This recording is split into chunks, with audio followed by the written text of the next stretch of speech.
Varicose vein വന്നവർക്ക് ഈ varicose വെയിനിൻ്റെ ബുദ്ധിമുട്ടുകൾ നമുക്ക് പൂർണ്ണമായിട്ടും മാറ്റിയെടുക്കാൻ പറ്റും. ഇന്നത്തെ വീഡിയോയിൽ ഞാൻ സംസാരിക്കാൻ പോകുന്നത് ഈ വെരിക്കോസ് വെയിൻ കാരണം ഉണ്ടായിട്ടുള്ള വേദന, കടച്ചിൽ, ചൊറിച്ചിൽ, അതുപോലെ ഈ വെരിക്കോസ് വെയിൻ ക്രോണിക് സ്റ്റേജായിട്ട് മാറി അൾസറായിട്ട് മാറിയവർ, ഇതൊക്കെ മാറ്റാൻ വേണ്ടിയിട്ട് എന്തൊക്കെ കാര്യങ്ങളാണ് ശ്രദ്ധിക്കേണ്ടത്, ഇതിനെക്കുറിച്ചുള്ളൊരു ഡീറ്റെയിൽഡ് വീഡിയോ ആണ് ഞാൻ സംസാരിക്കാൻ പോകുന്നത്. ഞാൻ doctor Ashna's wellness clinic, Koothuparamba, Pilathara.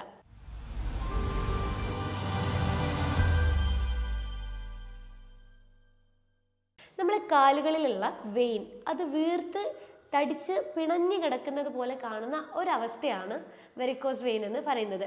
ശരിക്കും നമ്മുടെ ശരീരത്തിലെ ഹൃദയത്തിൽ നിന്നും സ്വീകരിച്ചിട്ടുള്ള ഓക്സിജൻ അടങ്ങിയിട്ടുള്ള ബ്ലഡ് നമ്മുടെ ശരീര അവയവങ്ങളിലേക്കൊക്കെ കൊടുത്തതിന് ശേഷം ഇത് തിരിച്ച് നമ്മുടെ കാല് വഴി നമ്മൾ ഹൃദയത്തിലോട്ടേക്ക് എത്തിക്കുന്നുണ്ട്. ഈ കാല് വഴി ഹൃദയത്തിലോട്ടേക്ക് എത്തിക്കുന്ന രക്തക്കുഴലുകളിലാണ് ഈ ഒരു വെരിക്കോസ് വെയിൻ കണ്ടുവരാറുള്ളത്. ഈ രക്തക്കുഴലുകളെയാണ് വെയിൻ അല്ലെങ്കിൽ സിരകളെന്ന് പറയുന്നത്. അപ്പോൾ ഈ വെയിനിൽ ശരിക്കും നമ്മളെ ശരീരത്തിൽ ഈ താഴോട്ടേക്ക്, അതായത് ഹൃദയത്തിൽ നിന്നും അവയവങ്ങളിലോട്ടേക്ക് ബ്ലഡ് എത്തിക്കാൻ വേണ്ടി ഗ്രാവിറ്റീൻ്റെ സപ്പോർട്ട് മതിയാകും. പക്ഷേ തിരിച്ച് കാലുകളിൽ നിന്നും നമ്മളെ ഹൃദയത്തിലോട്ടേക്ക് ബ്ലഡ് എത്തിക്കണമെങ്കിൽ മസിൽ പമ്പിങ് ആക്ഷൻ സപ്പോർട്ടാണ് ഏറ്റവും കൂടുതൽ ഉണ്ടാകുക. അതായത് കാലുകളിലുള്ള മസിൽസ് ഇങ്ങനെ അമർന്ന് ആ ബ്ലഡ് മുകളിലോട്ടേക്ക് എത്തിക്കണം, എങ്കിലേ നമ്മളെ ഹൃദയത്തിലോട്ടേക്ക് ബ്ലഡ് കിട്ടുള്ളൂ. ഇതാണ് ശരിക്കും സർക്കുലേഷനായിട്ട് നമ്മളെ ബോഡിയിൽ നടക്കുന്നത്. അപ്പോൾ ഈ വെയിനിൻ്റെ ഉള്ളിൽ ഒരു വാൾവ് ഉണ്ട്. അതായത് ഈ വെയിൻ വഴി അശുദ്ധ രക്തമാണ് നമ്മളെ ഹൃദയത്തിലേക്ക് എത്തിക്കുന്നത്. അപ്പോൾ ഈ അശുദ്ധ രക്തം മുകളിലോട്ടേക്ക് പോയി കഴിഞ്ഞാൽ അത് താഴോട്ടേക്ക് വീഴാതിരിക്കാൻ വേണ്ടി അവിടെ ഇത് തടഞ്ഞു നിർത്തുന്ന ഒരു വാൾവ് ഉണ്ട്. ഈ വാൾവിൽ ഉണ്ടാവുന്ന വീക്ക് അല്ലെങ്കിൽ ഈ വാൾവ് ഡാമേജ് ആകുക, ആ സമയത്ത് അശുദ്ധ രക്തം മുകളിലോട്ടേക്ക് പോകുന്നത് താഴോട്ടേക്ക് ഇങ്ങോട്ടും ഇതിൻ്റെ ബ്ലഡ് സർക്കുലേഷൻ ക്ലിയർ ആവാതെ അവിടെ കുടുങ്ങിക്കിടക്കും. അപ്പോൾ ആ കുടുങ്ങിക്കിടക്കുമ്പോഴാണ് അവിടെ ബ്ലഡ് പ്രത്യേകമായിട്ട് ക്ലോട്ട് ആയിട്ട് അത് നമ്മൾ പുറത്ത് ഈ ഞരമ്പ് ഇങ്ങനെ വീർത്ത രീതിയിൽ കാണുന്നത്. ഇതാണ് വെരിക്കോസ് വെയിൻ എന്ന് പറയുന്നത്. അപ്പോൾ ഈ വെരിക്കോസ് വെയിൻ വരാൻ പല രീതിയിലുള്ള കാരണങ്ങളുണ്ട്. അതിലൊരു കോമൺ ആയിട്ടുള്ളൊരു കാരണമാണ് ജനറ്റിക്, അതായത് പാരമ്പര്യം കൊണ്ടുണ്ടാവുന്ന ഈ ഒരു വെരിക്കോസ് വെയിനിൻ്റെ ഇഷ്യൂ. അതായത് മുൻ തലമുറയിൽ ആർക്കെങ്കിലും ഉണ്ടെങ്കിൽ അതൊരു പ്രായമാകുമ്പോൾ നമുക്കും ഈ കാലുകളിൽ ഈ വെരിക്കോസ് വെയിൻ വരാനുള്ള സാധ്യത വളരെയധികം കൂടുതലാണ്. മറ്റൊരു കാരണം എന്ന് പറയുന്നത് നമ്മുടെ ശരീരഭാരം കൂടുതലായിട്ട് ഉണ്ടാകുമ്പോൾ, അമിതഭാരം കാരണം നമ്മുടെ കാലുകളിലുള്ള വെയിൻ അല്ലെങ്കിൽ സിരകളിലോട്ടേക്ക് ഓവറായിട്ട് സമ്മർദ്ദം ഉണ്ടാകുമ്പോൾ അത് കാരണം നമുക്ക് സ്വാഭാവികമായിട്ടും വെരിക്കോസ് വെയിൻ ഗ്രാജ്വലി ഡെവലപ്പ് ചെയ്യാൻ തുടങ്ങും. പിന്നെ ഒരു കാരണം ഫാറ്റി ലിവർ ആണ്.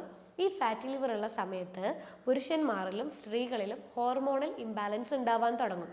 ഈ ഹോർമോണൽ ഇംബാലൻസ് മെയിനായിട്ട് ഈസ്ട്രോജൻ ഡോമിനൻ്റ് ആണ്. ഈസ്ട്രോജൻ ഡോമിനൻ്റ് ആയിട്ടുള്ള ഹോർമോണൽ ഇംബാലൻസ് കൊണ്ട് തന്നെ നമുക്ക് വെരിക്കോസ് വെയിൻ വരാനുള്ള സാധ്യത വളരെയധികം പോസിബിലിറ്റി ഉണ്ട്. മറ്റൊരു കാരണം തൈറോയ്ഡാണ്.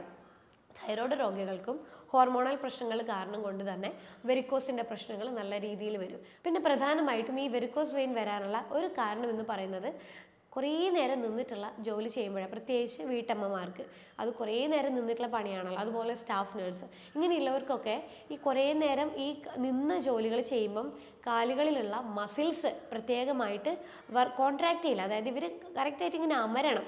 ഇവരിങ്ങനെ അമരുമ്പോഴാണ് എന്താവുന്നത്, പതുക്കനെ ഈ കാലിലെ രക്തക്കൊഴൽ വഴി ഈ ബ്ലഡ് മുകളിലോട്ടേക്ക് പോകുന്നത്. പക്ഷേ കുറേ നേരം നിൽക്കുമ്പോൾ ഈ മസിൽസ് കൃത്യമായിട്ട് എന്ത് ചെയ്യുക, കോൺട്രാക്റ്റ് ചെയ്യില്ല.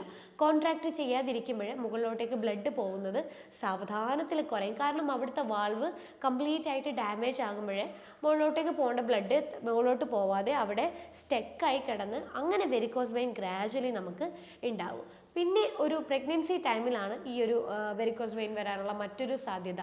അതായത് അമ്മയുടെ ഗർഭപാത്രത്തിൽ കുഞ്ഞിനെ താങ്ങുന്തോറും കൂടുതൽ പ്രഷർ വരാൻ തുടങ്ങും കാലുകളിലുള്ള രക്തക്കുഴലുകളിലേക്ക്. അപ്പോൾ ഈ രക്തക്കുഴലുകളിലേക്ക് കൂടുതൽ പ്രഷർ വരുമ്പോൾ സ്വാഭാവികമായിട്ടും അവിടെയുള്ള വാൾവ് ഡാമേജ് ആവുകയും അത് കാരണം കൊണ്ട് തന്നെ നമുക്ക് ഗ്രാജ്വലി വെരിക്കോസ് വെയിൻ വരാനുള്ള സാധ്യതയുണ്ട്.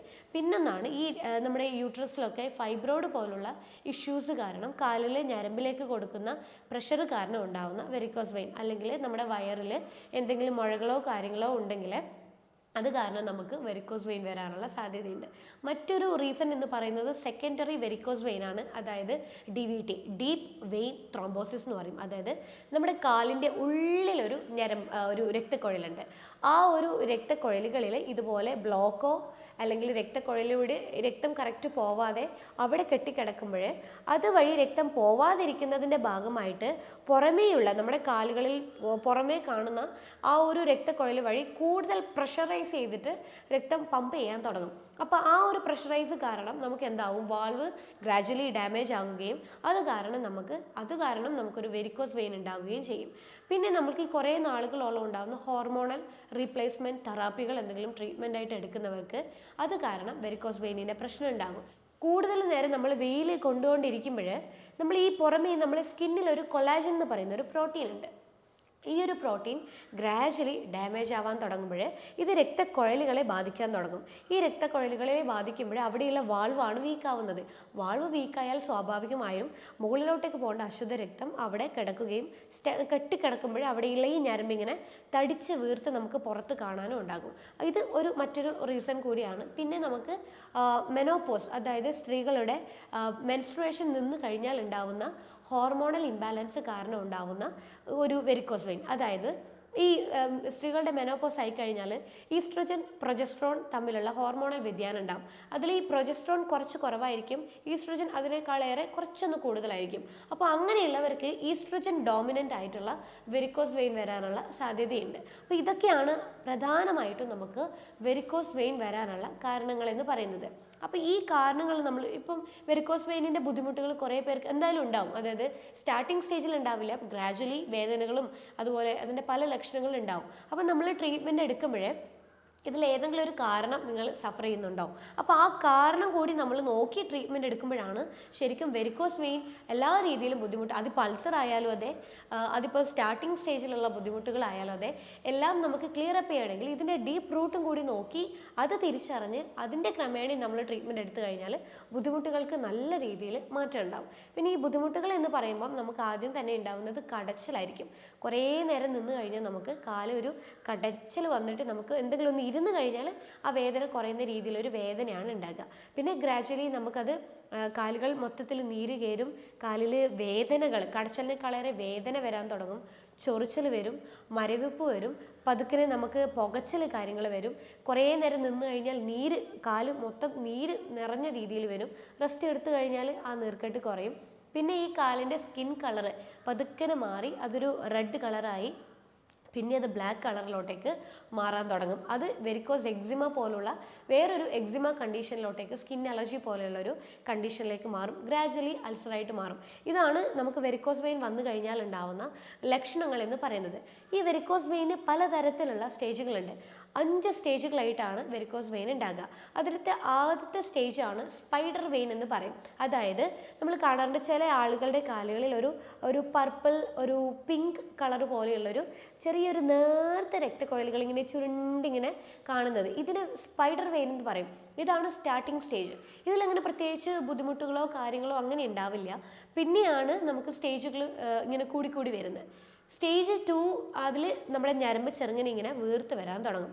അവിടെയാണ് നമുക്ക് പതുക്കനെ ബുദ്ധിമുട്ടുണ്ടാകുക, കടച്ചിലുണ്ടാവാൻ തുടങ്ങും, ചിലർക്ക് ചൊറിച്ചിൽ അതുപോലെ നീർക്കെട്ടൊക്കെ പതുക്കനെ സ്റ്റാർട്ട് ചെയ്യാൻ തുടങ്ങും. സ്റ്റേജ് 3 ഈ ഒരു ഞരമ്പ് കുറച്ചുകൂടെ നന്നായിട്ട് പുറത്തോട്ടേക്ക് കാണാനുണ്ടാവും, നീര് നന്നായിട്ട് കൂടാൻ തുടങ്ങും. കുറേ നേരം നിൽക്കുമ്പോൾ കാല് ഒട്ടാകെ നീര് കയറി നമുക്ക് ഭയങ്കര കടച്ചിലായിട്ടുണ്ടാവും. റെസ്റ്റ് എടുക്കുമ്പോൾ ആ കാലിൻ്റെ നീർക്കെട്ട് കംപ്ലീറ്റ് ആയിട്ട് കുറയാൻ തുടങ്ങും. സ്റ്റേജ് 4 നമുക്ക് കാലിൻ്റെ കളറ് മാറാൻ തുടങ്ങും. സ്കിന്ന് വളരെ നേർത്ത് ഭയങ്കര എവിടെയെങ്കിലും ഒന്ന് ഉരച്ച് കഴിഞ്ഞാൽ പൊട്ടുന്ന രീതിയിൽ വളരെ നേർത്ത സ്കിന്നാകും. കളറ് പിങ്കായി, പിന്നെ റെഡായി, പിന്നെ കറുത്ത കളറിലോട്ടേക്ക് കാലിൻ്റെ സ്കിൻ കളറ് മാറാൻ തുടങ്ങും. ഇത് സ്റ്റേജ് 4 ആണ്. സ്റ്റേജ് 5 എന്ന് പറയുന്നത് വെരിക്കോസ് അൾസറാണ്. അത് ക്ലിയറായിട്ട് ഗ്രാജുവലായിട്ട് ഇങ്ങനെ കൂടി അതിൻ്റെ സൈസൊക്കെ കൂടി വരാൻ തുടങ്ങും, വേദന കൂടാൻ തുടങ്ങും, നിൽക്കാൻ ഒട്ടും തന്നെ പറ്റാത്ത രീതിയിലോട്ടേക്കായിട്ട് മാറും. ഇതാണ് വെരിക്കോസ് വെയിനിൻ്റെ സ്റ്റേജുകൾ എന്ന് പറയുന്നത്. അപ്പോൾ ഈ വെരിക്കോസ് വെയിൻ ഉണ്ടായിക്കഴിഞ്ഞാൽ അതിപ്പം അതിൻ്റെ എന്ത് ബുദ്ധിമുട്ടായാലും അതുപോലെ അൾസർ ആയാലും എന്താണ് നമ്മൾ കാര്യമായിട്ട് ഇത് കുറയാൻ വേണ്ടിയിട്ട് ശ്രദ്ധിക്കേണ്ടത്?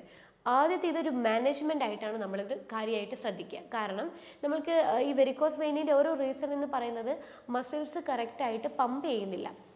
മസിൽ ആക്ഷൻ കറക്റ്റായിട്ട് കിട്ടിക്കഴിഞ്ഞാൽ മാത്രമേ ബ്ലഡ് കൃത്യമായിട്ട് മുകളിലോട്ടേക്ക് നമ്മുടെ ഹൃദയത്തിലോട്ടേക്ക് പമ്പ് ചെയ്തെത്തും, അതും അശുദ്ധ രക്തം.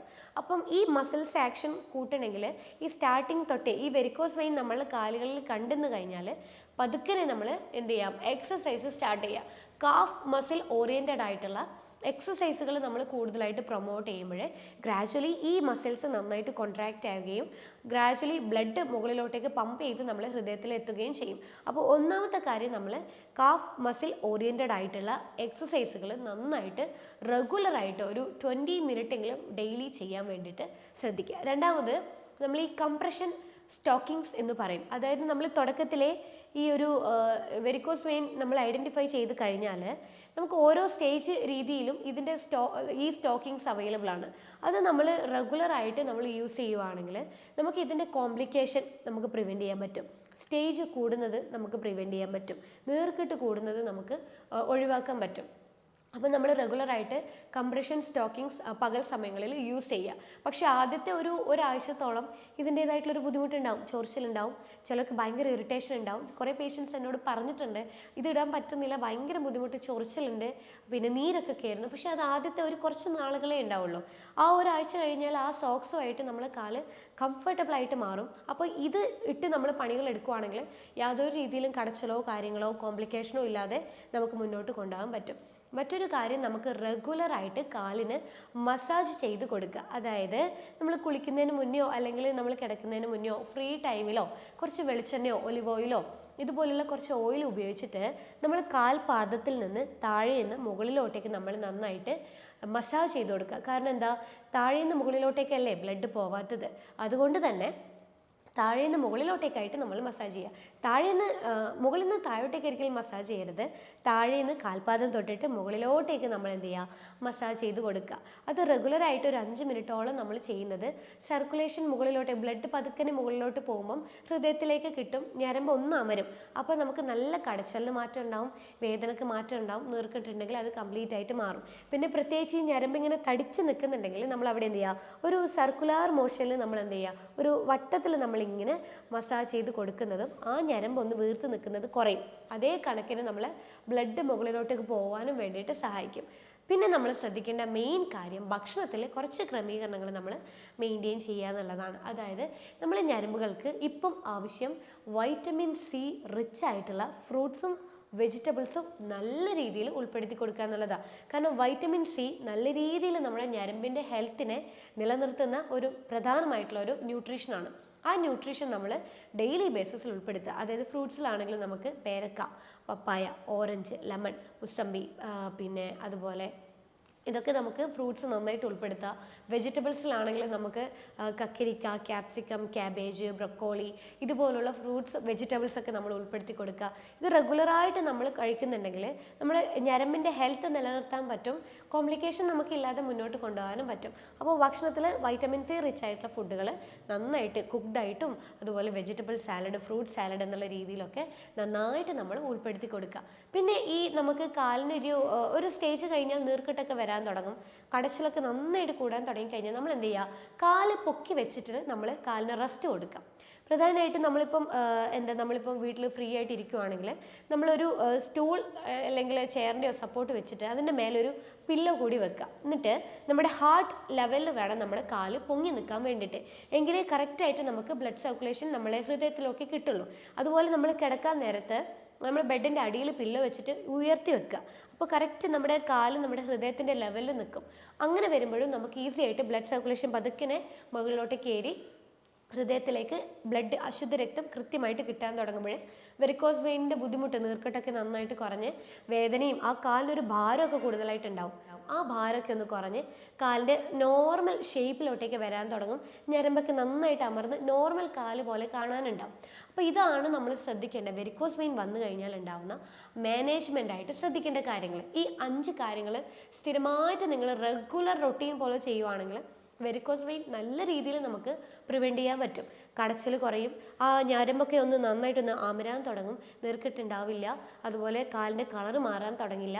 അതുപോലെ നമുക്കിതിൻ്റെ കോംപ്ലിക്കേഷൻ ആയിട്ടുള്ള അൾസർ വരുന്നത് കംപ്ലീറ്റ് ആയിട്ട് നമുക്ക് പ്രിവെൻറ്റ് ചെയ്യാൻ പറ്റും. പിന്നെ ഈ വെരിക്കോസ് വെയിൻ വന്നു കഴിഞ്ഞാൽ കുറച്ച് ബ്ലഡ് ടെസ്റ്റുകൾ നമ്മൾ ചെക്ക് ചെയ്യേണ്ടത് അത്യാവശ്യമാണ്.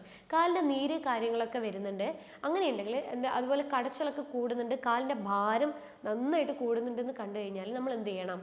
ബ്ലഡ് ടെസ്റ്റിൽ ESR, CRP, പ്ലേറ്റ്ലേറ്റ് ഈ 3 ബ്ലഡ് ടെസ്റ്റുകൾ നമ്മൾ ചെക്ക് ചെയ്ത് കൊടുക്കുക. അതുപോലെ ഞാൻ നേരത്തെ പറഞ്ഞു ലിവർ റിലേറ്റഡ് ആയിട്ട് നമുക്ക് വെരിക്കോസ് വെയിൻ വരാം. അതുകൊണ്ട് തന്നെ നമ്മൾ എന്ത് ചെയ്യുക? ബ്ലഡ് ടെസ്റ്റിൽ അതുപോലെ liver function test LFT check ചെയ്യുക, ഫെറിറ്റിൻ്റെ കൗണ്ടും കൂടി നമ്മൾ ചെക്ക് ചെയ്ത് കൊടുക്കുക. അപ്പോൾ നമുക്ക് ഐഡൻറ്റിഫൈ ചെയ്യാൻ പറ്റും ലിവർ റിലേറ്റഡ് ആണോ ഈ ഒരു വെരിക്കോസ് വെയിൻ. അപ്പോൾ ഇത്രയും കാര്യങ്ങൾ നമ്മൾ ശ്രദ്ധിച്ചു കഴിഞ്ഞാൽ തന്നെ കുറേയധികം നമുക്ക് വെരിക്കോസ് വെയിനെ നമുക്ക് പ്രിവെൻറ്റ് ചെയ്യാൻ പറ്റും. പക്ഷേ ഇത്രയും ചെയ്തിട്ട് നിങ്ങൾക്ക് യാതൊരു മാറ്റവും ഉണ്ടാവുന്നില്ല, കടച്ചിൽ കുറയുന്നില്ല, പിന്നെയും വരുന്നുണ്ട്, നെറുക്കെട്ട് വല്ലാണ്ട് കൂടുന്നുണ്ട്, കാലിൻ്റെ കളർ വല്ലാതെ കൂടുന്നു, ഇതിൻ്റെ കോംപ്ലിക്കേഷനായ വെരിക്കോസ് അൾസർ വരുന്നുണ്ട്, അങ്ങനെയുണ്ടെങ്കിൽ നിങ്ങളൊരു ഡോക്ടറെ കൺസൾട്ട് ചെയ്യുക. ഡോക്ടറെ കൺസൾട്ട് ചെയ്ത് ഇതിൻ്റെ കാരണം കൂടി ഐഡൻറ്റിഫൈ ചെയ്ത് ട്രീറ്റ്മെൻറ്റ് എടുക്കുമ്പോഴാണ് കൃത്യമായിട്ട് നമുക്ക് ഇതിൽ നിന്ന് കംപ്ലീറ്റ് റിക്കവറി കിട്ടുന്നത്. അല്ലെങ്കിൽ ഈ ഒരു കോംപ്ലിക്കേഷൻ നീണ്ടു പോയി കഴിഞ്ഞാൽ ഇത് വർഷങ്ങളോളം ഇതിൻ്റെ ബുദ്ധിമുട്ട് നമ്മൾ ഫേസ് ചെയ്തുകൊണ്ടേ ഇരിക്കേണ്ടി വരും. അൾസർ ആയാലും അതുപോലെ ബുദ്ധിമുട്ടുകളായാലും. അൾസറൊക്കെ വന്നു കഴിഞ്ഞാൽ അവിടെ സർക്കുലേഷനേ ഇല്ല, ബ്ലഡ് സർക്കുലേഷൻ ഇല്ല, ഇൻഫെക്റ്റഡ് ആയിട്ടുള്ള ഒരു കണ്ടീഷനാണ്. അപ്പോൾ അവിടെ ശുദ്ധരക്തം കിട്ടിക്കഴിഞ്ഞാൽ മാത്രമേ അശുദ്ധ രക്തത്തിനെ ക്ലിയർ ആക്കി നമുക്ക് എന്ത് ചെയ്യാൻ പറ്റുള്ളൂ? ആ മുറിവിനെ ഉണക്കി കംപ്ലീറ്റ് അതിൻ്റെ സ്കിന്നിനെ പഴയ രീതിയിലേക്ക് കൊണ്ടുവരാൻ പറ്റുള്ളൂ. അല്ലെങ്കിൽ ആ തൊലി പോയ ഭാഗം അതെന്നും ഒരു ചെറുതായിട്ട് ഉണങ്ങി എല്ലാ വർഷവും ഇതിങ്ങനെ റിപ്പീറ്റഡ് ആയിട്ട് വന്നുകൊണ്ടിരിക്കാനുള്ള സാധ്യതയുണ്ട്.